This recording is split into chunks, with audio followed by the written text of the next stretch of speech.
Welcome students, मैं हीरू फैरवानी। आज मैं MA final paper 7 philosophy of religion, इसमें हम धार्मिक अनुभव और रहस्यवाद टॉपिक पर चर्चा कर रहे थे। धार्मिक अनुभव पर बात हो चुकी है।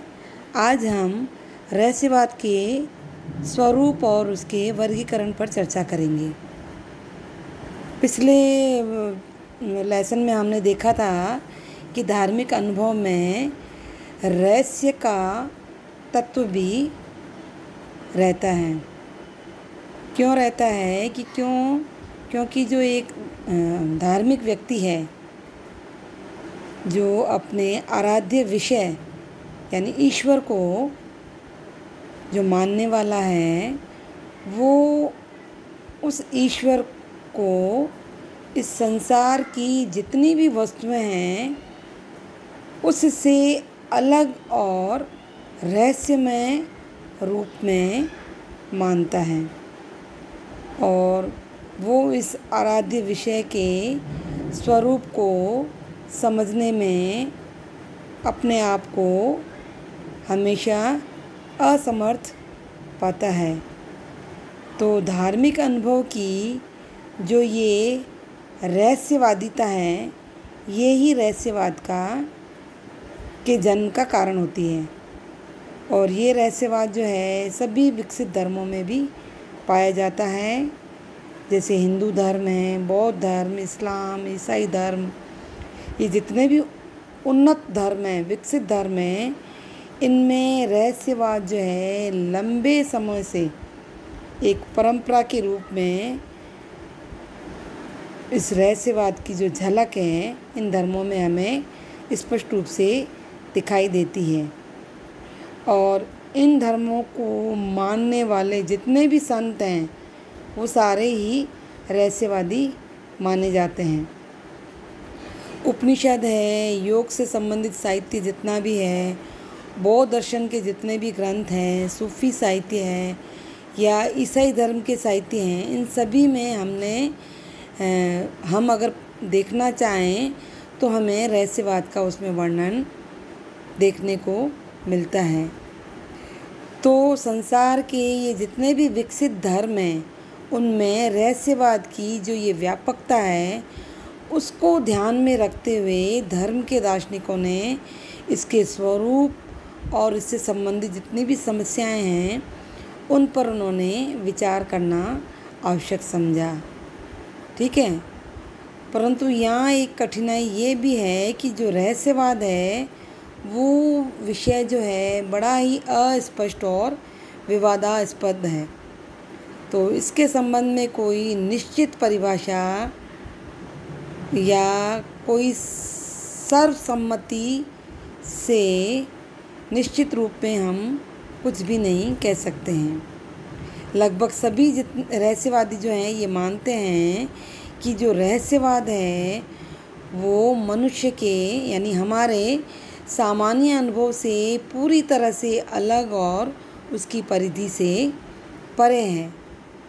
तो उस स्थिति में एक सामान्य व्यक्ति के लिए नहीं, वरन एक विचारक है या एक दार्शनिक है उसके लिए भी रहस्यवाद जो है अबोधगम्य बना रहता है, और ये स्वाभाविक भी है।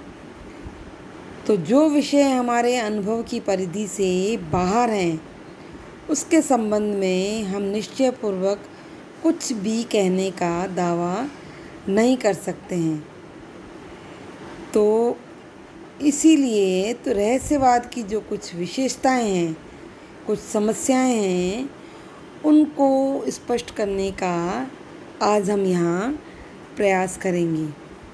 ठीक है, प्राचीन काल में जितने भी धर्म थे उन सभी धर्मों के जितने भी महान संत थे वो सभी ये दावा करते आए हैं कि उन्होंने अपने जीवन में ऐसा अनुभव प्राप्त किया है जो इस सांसारिक अनुभव से बिल्कुल अलग है, और इसी कारण जिसे हम रहस्यात्मक अनुभव कह सकते हैं। तो रहस्यवाद का संबंध जो है उनके इसी रहस्यात्मक अनुभव से ही है। उनके अनुसार ये एक ऐसा अनुभव है जिसके विषय में कुछ कहना संभव नहीं है, और इस अनुभव की यही विशेषता जो है उसे रहस्यात्मक अनुभव बनाती है। ठीक है, तो इस तरह से रहस्यवाद जो है वो स्थिति है जिसमें पहुंचकर हम और आप या मनुष्य मौन रहने के अतिरिक्त और कुछ भी नहीं कर सकता है। क्यों नहीं कर सकता है? क्योंकि वह भाषा के माध्यम से इसे अभिव्यक्त करने में अपने आप को सदैव ही असमर्थ पाता है। अब आइए हम देखते हैं कि रहस्यवाद शब्द की उत्पत्ति कैसे हुई। रहस्यवाद जो है अंग्रेजी में इसे मिस्टिसिज्म कहते हैं, और जिसका अर्थ होता है मौन रहना। तो मिस्टिसिज्म शब्द की जो व्युत्पत्ति है वो यूनानी भाषा के म्यो शब्द से हुई है, जिसका मतलब है मौन रहना। तो इससे स्पष्ट होता है कि रहस्यवादी जो विशेष अनुभव प्राप्त करता है उसकी अभिव्यक्ति में असमर्थ होने के कारण वो उसके संबंध में केवल मौन ही रह सकता है। ठीक है, तो इन रहस्यवादी दार्शनिकों में मुख्य रूप से विलियम जेम्स और W.T. स्टेस के नाम विशेष रूप से उल्लेखनीय हैं। विलियम जेम्स ने अपनी एक प्रसिद्ध कृति यानी जो रचना उन्होंने की है वैराइटीज़ ऑफ रिलीजियस एक्सपीरियंस, इसमें उन्होंने रहस्यवाद के स्वरूप का विस्तार से वर्णन किया है। वे कहते हैं कि प्राय ऐसे विचार को रहस्यात्मक मान लिया जाता है जो अस्पष्ट और अनिश्चित है, जिसे समझने में हम असमर्थ हैं, अथवा जिसका कोई बौद्धिक या तार्किक आधार नहीं है। ठीक है, तो सामान्य व्यक्ति जो है प्राय इसी अर्थ में रहस्यवाद शब्द का प्रयोग करता है, लेकिन इस विषय को स्पष्ट करने की दृष्टि से ऐसी मान्यताओं का कोई महत्व नहीं रह जाता। क्यों? क्योंकि इनसे रहस्यवाद या रहस्यात्मक अनुभव के स्वरूप की व्याख्या नहीं की जा सकती है। तो रहस्यात्मक अनुभव की व्याख्या करने के लिए हमें कुछ ऐसी विशेषताओं को खोजना होगा जो इसी अनुभव में पाई जाती है और जो इसे दूसरे सभी तरह के अनुभव से अलग भी करती है। तो विलियम जेम्स ने रहस्यात्मक अनुभव की मूल रूप से 4 विशेषताओं का उल्लेख किया है। ठीक है, सबसे पहली विशेषता है अवर्णनीयता, यानी सबसे पहले रहस्यवादियों को जो रहस्यात्मक अनुभव प्राप्त होता है उसका वर्णन करने में वे अपने आप को सदैव असमर्थ पाते हैं। तो इस रहस्यात्मक अनुभव की तुलना सुख दुख संबंधी व्यक्तिगत भावनाओं के साथ की जा सकती है, जो अनुभव करने वाले तक ही सीमित होती है और जिनका वो शब्दों में वर्णन नहीं कर पाता है। ठीक है, तो ये है अवर्णनीयता, यानी कोई व्यक्ति रहस्यात्मक अनुभव के स्वरूप को तभी समझ सकता है जब वह खुद प्रत्यक्ष रूप से यह अनुभव प्राप्त करे। इस प्रकार अवर्णनीयता रहस्यात्मक अनुभव की एक अनिवार्य विशेषता मानी है, यानी विलियम जेम्स ने मानी है। दूसरी विशेषता इन्होंने बताई है ज्ञानात्मकता। इसमें जेम्स कहते हैं कि हमारी भावनाओं की जो हमारी भावना है वो व्यक्तिनिष्ठ होने के कारण रहस्यात्मक अनुभव जो है उन विशेष व्यक्तियों के लिए विशेष अर्थ में ज्ञानात्मक होता है जो उसे प्राप्त करता है। यानी इस अनुभव के कारण उसे ऐसे गहन सत्यों का साक्षात ज्ञान प्राप्त होता है, यानी सीधा ही उसे ज्ञान प्राप्त होता है कि जिन्हें हमारा जो सामान्य अनुभव है या हमारी जो तर्क बुद्धि है उसके द्वारा हम उसे जान नहीं सकते।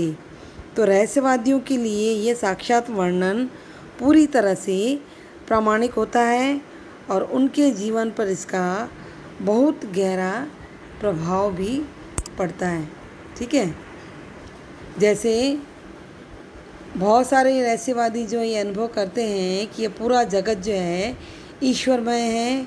क्यों? क्योंकि ईश्वर उसमें सभी जगह व्याप्त है। ठीक है, तो इस तरह आत्मा और ब्रह्मा के पूर्ण तादात्म्य का ज्ञान भी जो है ऐसा ही साक्षात ज्ञान माना जाता है। आपने वेदांत दर्शन पढ़ा होगा, उन्होंने भी आत्मा और ब्रह्म के पूर्ण तादात्म्य की बात कही है। तो ये ज्ञान ऐसा ज्ञान है जिसे सामान्य अनुभव एवं तर्क बुद्धि के द्वारा हम प्राप्त नहीं कर सकते हैं। तो रहस्यवादियों को ऐसे अलौकिक गहन सत्यों का जो साक्षात ज्ञान प्रदान होने के कारण उनका जो रहस्यात्मक अनुभव है वो ज्ञानात्मक कहा जा सकता है। दूसरा इन्होंने बताया है क्षणिकता। जेम्स कहते हैं कि रहस्यात्मक अनुभव जो है अधिक समय तक टिक नहीं सकता। इसकी जो अवधि जो होती है वो अल्पकालीन होती है, अधिक से अधिक या 1 या 2 घंटों तक ही रहती है, यानी उसके बाद जो है ये लुप्त हो जाती है और रहस्यवादी सामान्य अनुभव की स्थिति में पहुंच जाता है। ठीक है, परंतु वो जो अनुभव उसको हुआ है, अगर वो उसकी बार बार अगर पुनरावृत्ति करे तो उसकी गहनता और तीव्रता से में वापस विकास हो जाता है। ठीक है, तो ये थी उसकी दूसरी विशेषता। तीसरी है निष्क्रियता।